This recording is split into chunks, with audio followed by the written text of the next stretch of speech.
So let's refactor this to user controller. Perfect. And then I created a user entity which is gonna represent what will be in the database. And then we created user repository which connects the entity to the database. Okay. And then we created user request. This video I'm going to continue with the previous video that I was talking about introduction to Spring Boot. If you haven't watched that video, please go ahead and watch that video first, because this will be a continuation of that particular video. However, if you're a beginner and intermediate, this is definitely the video for you. And if you're not that new to Spring Boot, you can actually catch up and go together on this particular video. I'm gonna take you through the classes that I created last time. I created a controller called Hello World. I'm going to change from Hello World to user controller.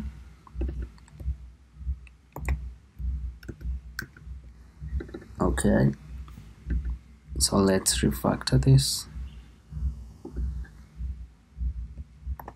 to user controller. Perfect. And then I created a user entity which is gonna represent what will be in the database. And then we created user repository which connects the entity to the database. Okay. And then we created user request. This is the request that is coming from the front end or coming from the postman. And then we use this request to actually store something or retrieve something from our database. Okay, we also created user response. This will send a response back. Okay, we also created user service. Now the service lies in between the user controller and the database. So the service will help to add another layer of security. Instead of creating everything on your controller, you need the service to actually communicate in between the controller and your repository. Okay, and this is the main application. Okay, so let's dive into connecting our application with MySQL database. We're gonna use MySQL database. First of all, you need to know that previously we used H2 database. Let me just head over to the POM file. We used H2 database previously, and this database, it's just in-memory database, which helps to query some things from the database as if it's a real database, but it disappears the moment the application is not running. Okay, now we want to connect our application to a real database so that even when our application is not running, it can actually store our data. All right, so I'm gonna go ahead and close all this, then head over to application.properties. So on this file, this is where we create our configurations, including the configuration to connect with our database. We're gonna start with simple configurations, just like Spring application name, which sets the application name of our application. Okay, so we can call it Spring Tutorial. Okay, we can also set the server. So by default, the server runs on port 8080. So if I remove this part, let me just run so that you can see the port.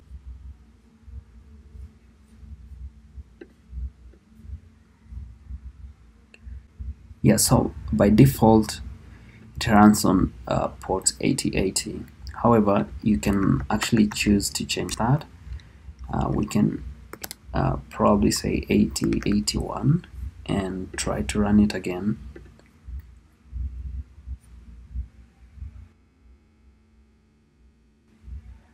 And now your application is running on port 8081. This is how you do simple configuration from this file. Okay, so I'm gonna exit and take it back to 8080. Okay, something else you can add on the configuration is the change file, the changelog file. This is where either your Liquibase or Flyway. In this case, I'm using Liquibase. This is where your Liquibase changelog files are located. Okay, and if you don't know about Liquibase or Flyway or how to do database migrations, I'll leave a link on the card above. So go and click on the link, find out more about Liquibase. But on this tutorial, I'm gonna focus more on improving this application and adding more features.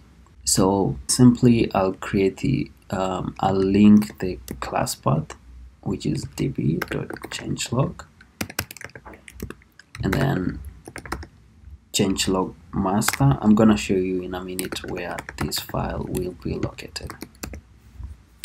Okay, so down here you can see under resources, we can add new directory called db.changelog, and then we add a file called changelog master. Okay, sorry, I need to undo that.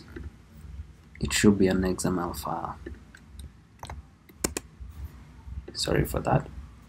And then we write our changelog here. However, we need the dependency of Liquibase, so we need to add that as well. So right here, we need to add another dependency, and the group ID will be org.liquibase, and then the artifact will be Liquibase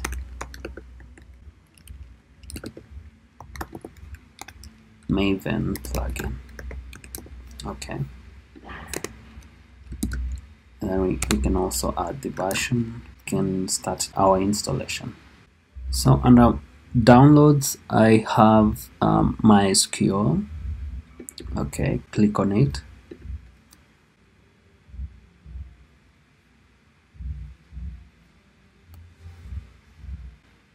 Then open this and then click continue, then next. Here you want to click continue, agree and accept the terms.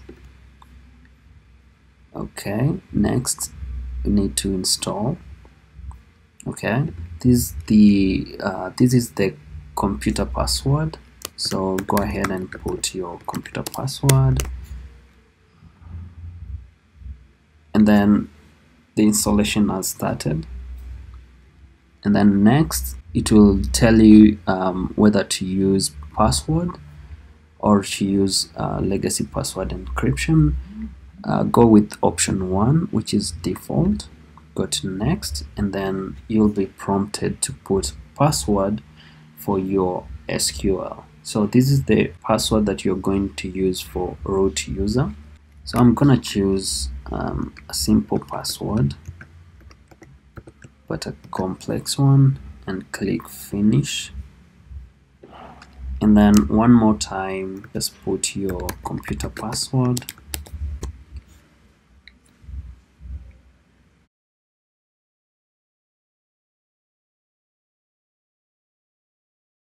And then the setup is done, and now you can close. You can choose to either move this to trash or keep it. Okay, I'll just move it to trash. And now next, we now need SQL Workbench. This is a graphic tool which will help you to do some queries on your database and do some stuff on your database. Okay, so go back to mysql.com, go to downloads, then on this list you'll see MySQL Workbench. Click on it. if it's either Windows or Mac OS. For me, I'm using Mac OS, so I'm gonna choose that and click download, and then no thanks, start my download. This is going to start your download as well. It's gonna take a few minutes. I've already done that, so I'm just going to open my downloads and then click open this DMG image. Alright, and then you need to drag this icon over to applications.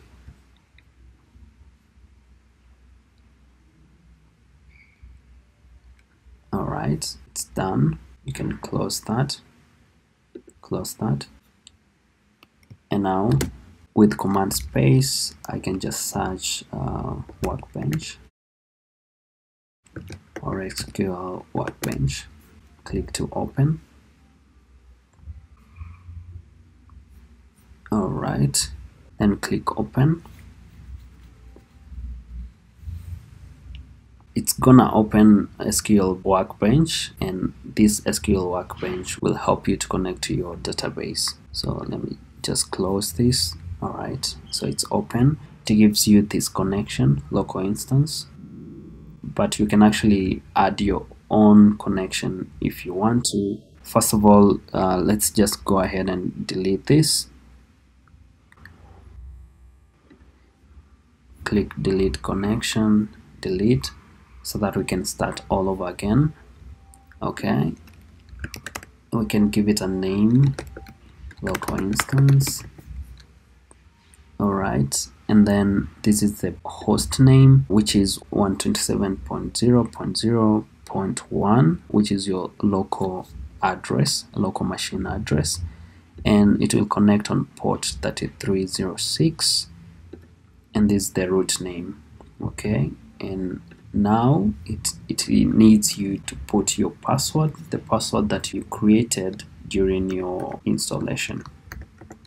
Okay, default schema, we can skip that, but you can add if you want.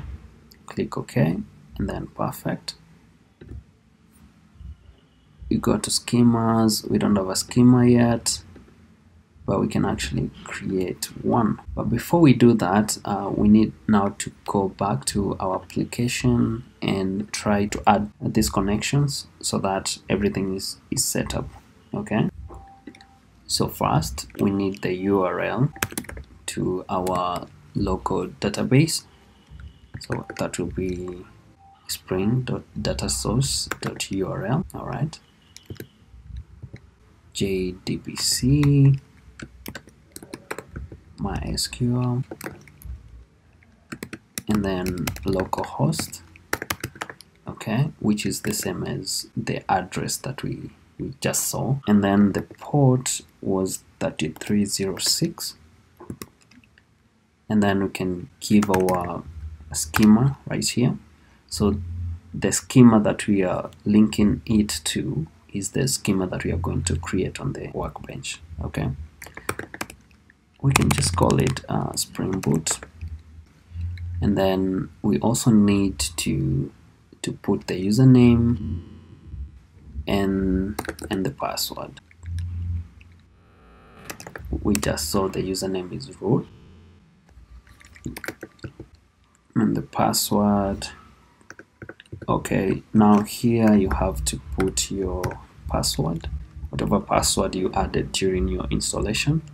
Okay, we also need to tell Hibernate either to create a new schema, or to create and drop the previous schema, or to do nothing. At this particular time we're gonna go with nothing, but later on we're gonna explore on this. Okay, we also need to add this data source driver class name. We need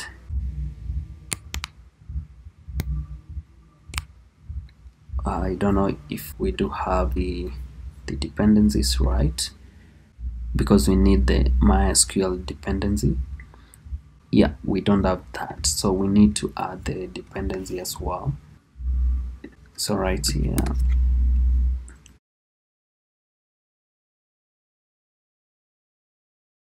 and then we need a MySQL dependency, and then the artifact ID will be MySQL. I think connector Java. All right, and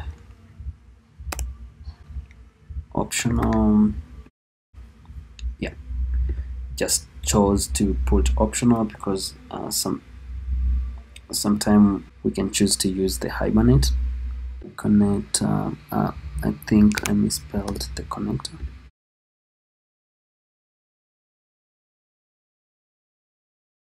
Okay, and works. Now if we go back here and try to put our driver, and now we can see the MySQL driver. Okay, this driver will help us to connect with MySQL. Okay, perfect. I think now we can test our application, but remember one more thing, we need to add the schema. So on Workbench, we need to click this button to add a new schema. Let's call it Springboard, and then click Apply and Apply. Then close this. Now we have a Springboard, all right, with no tables. Now I can just minimize this and try to test our application, and make sure you have Hibernate set to none so that we can actually use the MySQL database. So I'm gonna go ahead and run this.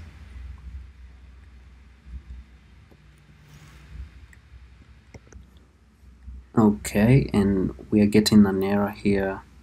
Class path resource cannot be resolved. Remember we changed change master to change log master.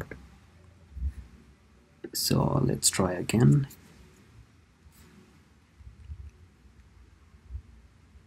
Hope it works this time around. Cannot be resolved as well.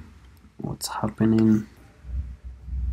Okay, let's try to type this path again. So db changelog stroke changelog master.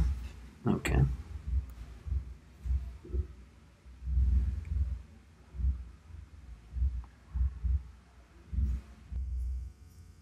Okay, we are getting another error. Cannot find declaration. Database changelog.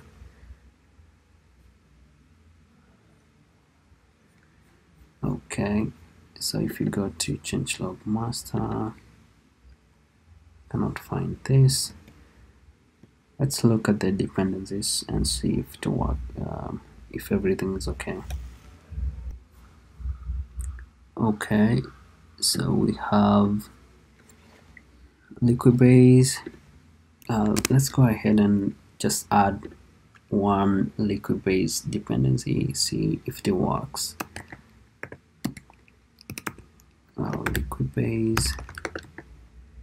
Then instead of Liquibase Maven, let's use Liquibase core.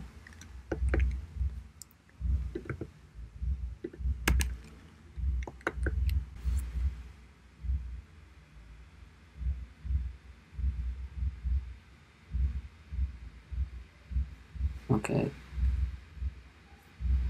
Ooh. Okay. Okay, let's try one more time.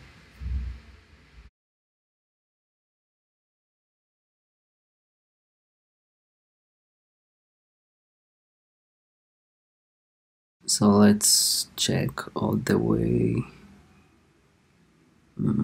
Same error. Okay. Error parsing line 2. Okay. Line 2. I missed out some of the XML configurations. Let's just try to add them and see if it works well. So I'm just gonna copy paste them from Liquibase and just paste them there and try them out if it works.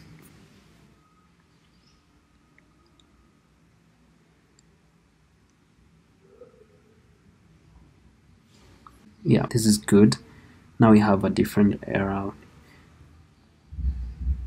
So we cannot find changelog version 1. Let's just refactor this to db, and then add changelog, a new directory, changelog. Okay, and then move this file here and move this file here. Okay, now if you open it, they are both under this file. And if I run it again, oh, one more thing, I think we also need to change this. No, it's actually okay. Okay, we need also to put something here on version 1.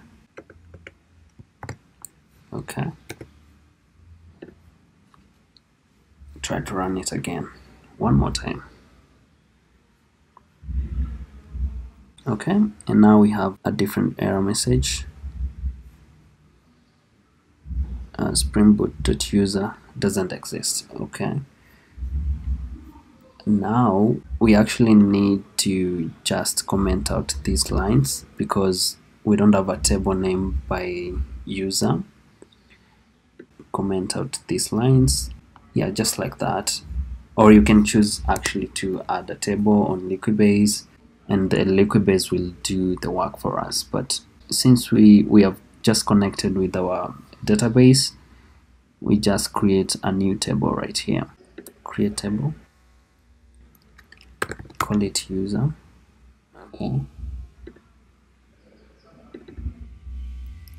And we need an ID, which is the primary key, and it should be in a null, a name, and we can change this to 5.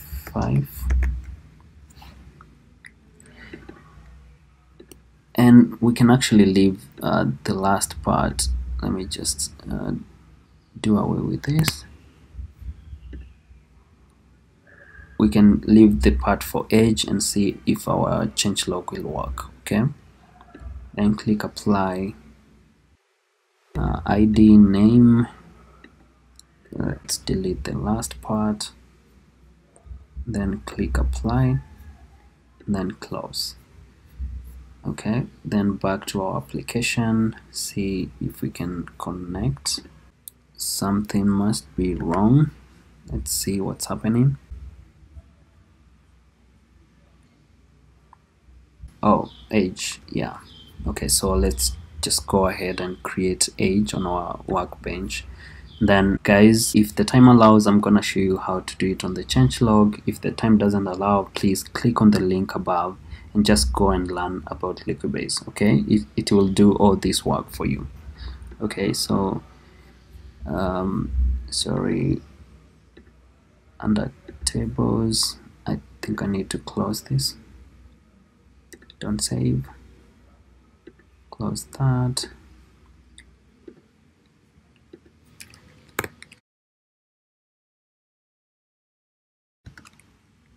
Use Spring Boot.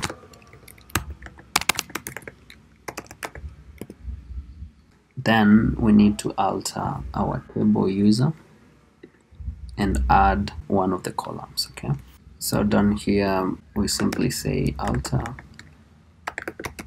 table, which is user, sorry, and then add age, which is an int. Okay, let's try to run this and open up a new query.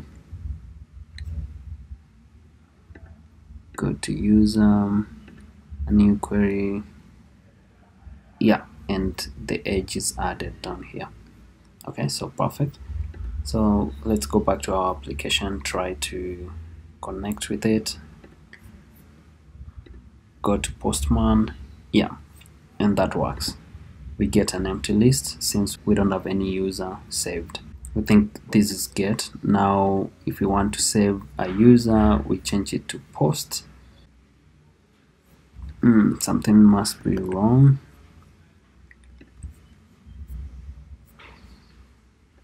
Let's see what's happening. Hibernate sequence doesn't exist.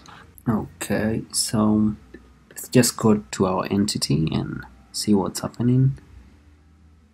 Yeah, I see. Okay, we have generated ID. We have this and this as columns. Okay, let's go to our workbench and see what's happening. First of all, on the columns we have ID and name, so we need to refresh that, and now we have this. Okay, under user we can actually click that tool to change the ID. Since we have it as auto increment or auto generate, I believe this is auto increment, and then click apply. Then it will alter that and change column ID to auto increment. Okay, and then click apply and then close. Okay, and then one more thing, on our user entity we need to add a strategy, and then generation type will be identity. Okay, let's try to rerun this.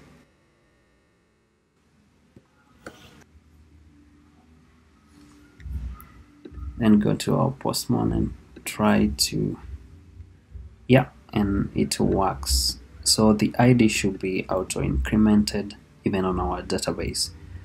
Okay, I think that's perfect. Now we've connected our database successfully, and just to make sure that that works, okay, we're gonna test it on our workbench, and there we go. We have ID1, person A of age 24. Alright, so next we are going to learn about Lombok. Lombok, well, it's a Java library which automatically plugs into your editor and build tools, and it actually helps you to reduce the boilerplate code like we have here.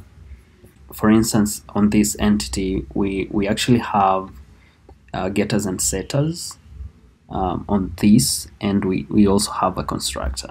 Okay, if you don't know what's the meaning of getters and setters, or what's the importance of getters and setters, please click the link above so that you can learn about getters and setters. I've prepared a video for that. But if you know what's getters and setters, let's go ahead with this and show you how we can use Lombok, which is a library, to reduce all these boilerplate. So we need to go to our POM file and then add a Lombok as a dependency. You can actually add anywhere, dependency, and then the group ID will be, I think it's project Lombok.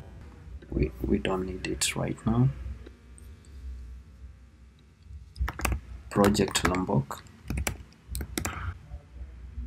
and then the artifact should be Lombok. And then if your application, by the way, if it doesn't auto build, you can click build. It will appear down here, but for me I've already set it to auto build, so whenever I make any changes on the POM file, it auto build. Okay, so let's go ahead and actually see how we can use that. First of all, we're gonna use it to reduce the boilerplate on the getters and setters. So right here, instead of having this, you can just add an annotation of getters, yeah, and setter, and then that's perfect. So if I remove it will actually work the same as I had the getters and setters.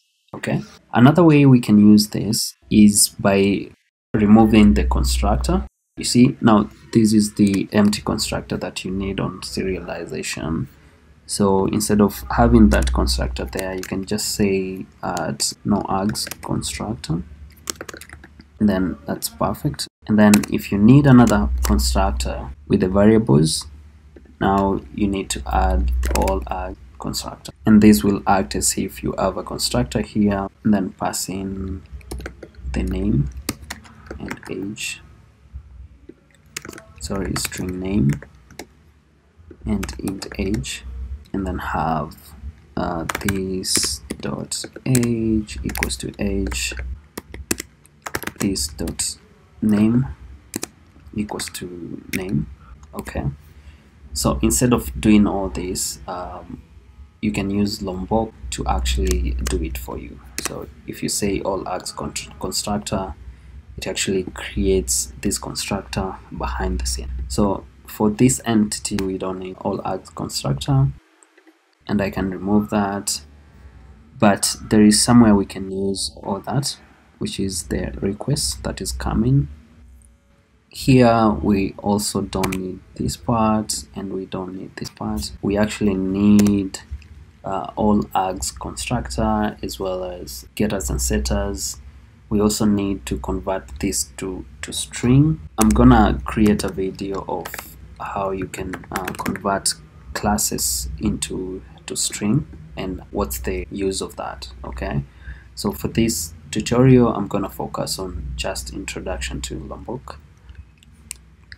Okay, and now another cool annotation is @data. Instead of having all these annotations, instead of having all this, and be replaced by just one annotation, @data. So @data will do all that. All right, and now we are set to go, and we can just add one more constructor of no args constructor. Yeah, just that. All right, and another thing that we also need to add, which is very vital, especially when we want to return our response. Let's just go to our response and kind of do the same. So now here we need another annotation, which is @builder. So @builder helps you to build this class. Let me just show you an example of that. Okay, let's go to the place that we are using it. Okay, right here, and get response right here. So assuming we actually need to just set the name and not the age, right? We can use the builder. Sorry about that. User response dot builder dot build. Okay, this will create a new object of user response. Okay, but since this gives you an option either to set age alone, you can actually set age, let's say 25, and this will create an object and you can send back to the user. You don't have to set the age, name and ID, everything. And also you can actually put all of them. So let's go ahead and replace all these with just a builder, okay, and the ID. Okay, now we don't need all this. Look how it reduces the boiler code, and we can just say return that. All right, perfect. Now we just return this. It will build and then set all these variables and then build it. Okay, next we are going to learn about Spring validations, especially in our requests. I'll close that and close that. Okay, so on our request, we need to be able to validate if the name is actually there, it's actually valid and all that, and also the age. All right, but before we do that, we need one more dependency on the home file. I don't think we have that. Okay, let's go ahead and add this dependency. It's a Spring Boot dependency, so it will be all Spring framework .boot, and then the artifact ID will be Spring Boot data validation. Alright, it's done. And then on our requests, add not blank, give it a message. You can say required field blank, something like that. Then we say name. Okay, and we can do the same for age as well. You can do that for the required fields. And this is age. And to test this, we go back to our postman and try to create another person. This is person B of age 26, and then try to send. We need to run this application first. Okay, let's try again. There you go. But you realize when we don't put the age, let's say we create a person C without the age, something must be wrong. It should tell us that the age is not valid.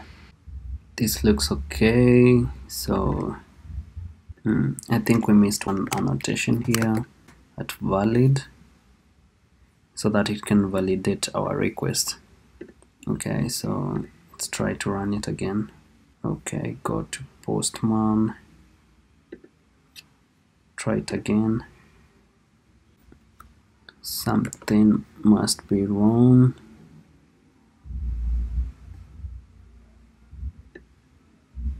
I think since the age is an int, we can actually do away with that, because it will automatically set the int to 0 if you put nothing.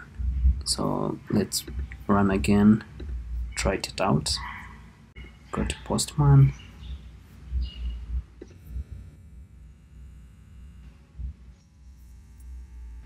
bad requests,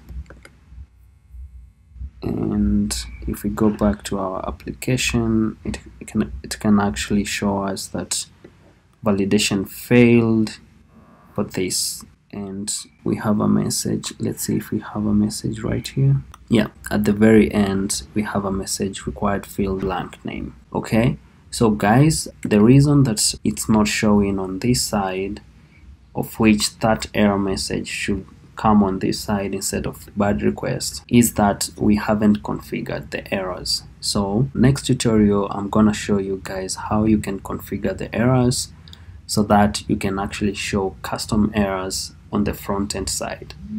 For instance, for this one, we need to show the message that field required on the front end side.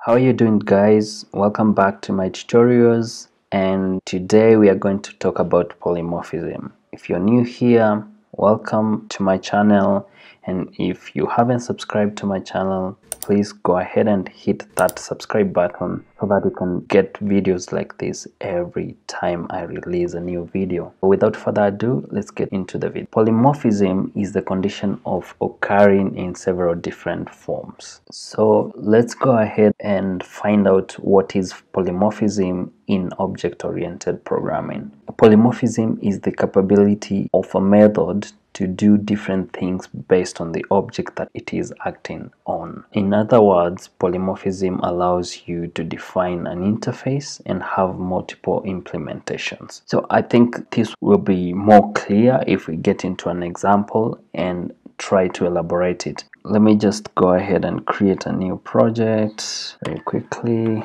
Go to your IntelliJ, click create new projects. It's a Java project. Next, then click that, go to next,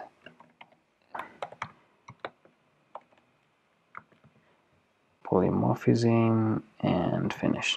Alright, now here on our IntelliJ we are going to create a new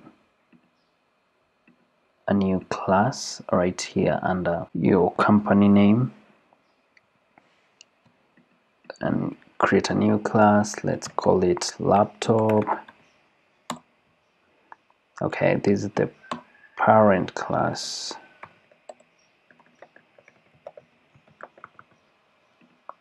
And then on this particular class, just want to have a method which is returning void, which means it doesn't have a return value. And we can put one of the attributes of these laptops, which is hard disk. We can call it hard disk space, or even better, capacity. Okay, all right. And then we just want to print out the hard disk. All right, that's perfect. So let's go ahead and create another class called HP. Okay, which is one of the laptops child class. All right, perfect. And now on this child class, remember we want to print out, or we want to calculate the hard disk space of this HP. All right, we can create a method public void hard disk capacity. All right, and we want to return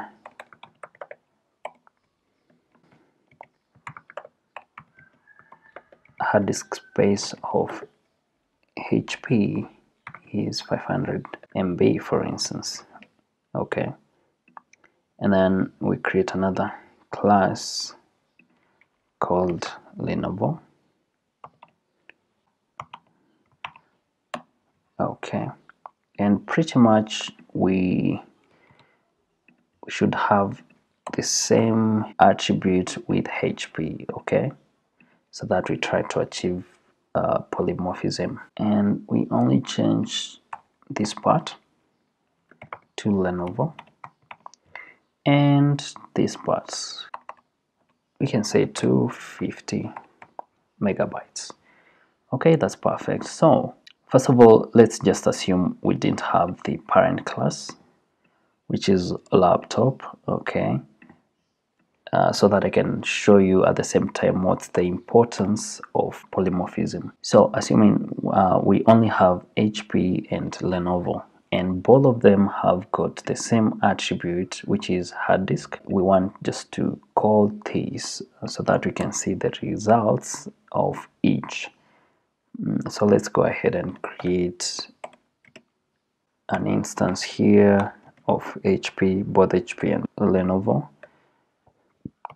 equals to new HP. There you go. And then we just want to say HP dot hard disk capacity. Okay, and we want to do the same for Lenovo. So we say Lenovo equals to new Lenovo. Okay, and then we call the public method disk capacity. Okay, so if we run this, so both of them are going to produce or to print out their capacities. Yeah, there you go. The hard disk of space of HP is 500 and Lenovo is 250. However, you realize that we have similar methods on these two classes, which is kind of repetitive. So to avoid this, assuming you have other methods such as public void is SSD or not, something like that. We also have other method which prints out the screen size, and so on and so forth. And all these methods are attributes of both Lenovo and HP.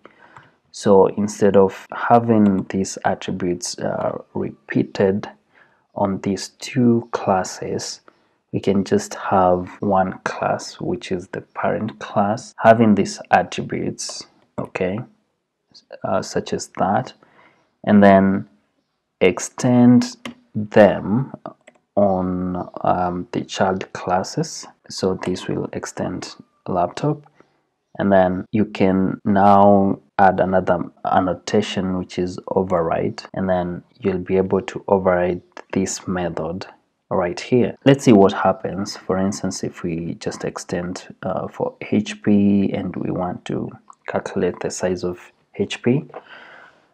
So this is it. So you realize that when we go to the main method and we call this HP, it will print out whatever we have in HP. So let's find out. Let's run this, see what happens.